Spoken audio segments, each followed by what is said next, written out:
Նրա համար լավագույն պարգևներն իրականություն դարձած մտահղացումներն են։ Դավիթ Տոնոյանին երբեք չեն գայթակղել ուսադիրները։ Պարոն Տոնոյանին ճանաչում ենք որպես պարտքեշտ մարդ, կազմակերպված եւ համակարգված կառավարիչ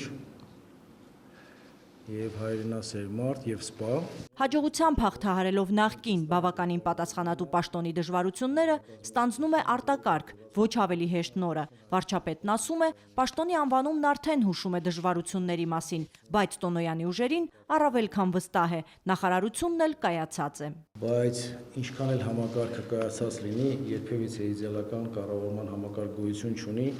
այնպես չի ստացվում, որ օրը չի թելադրում նոր խնդիրներ, նոր մարտահրավերներ։ Մենք վստահ ենք, որ պարոն Տոնոյանը անձնակազմի օգնությամբ բոլոր այդ դրված խնդիրները կիրականացնի։ Հենց առաջին օրը աշխատակազմին նոր նախարարին ներկայացնելուց հետո Կարեն Կարապետյանը հանձնարարականներ է տալիս նրան։ Ակնկալում ենք, որ պարոն Տոնոյանը կկարգավորի եւ կկանոնակարգի սեյսմիկ ռիսկի նվազեցման ուղղված աշխատանքների իրականացումը,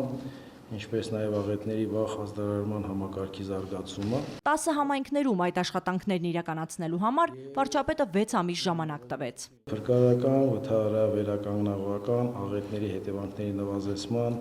եւ վերացման աշխատանքների առավել ակտիվ կազմակերպումն ու իրականացումը։ Մի առիթով Դավիթ Տոնոյանն ասել էր, որ երկար տարիներ պաշտպանության ու անվտանգության ոլորտում աշխատելուց հետո դժվար թե այլ գործով զբաղվի։ Այսօրվանից արդեն նոր աշխատանքի, պաշտպանությունից քաղպաշտպանություն։ Տարբերությունը մեծ չէ։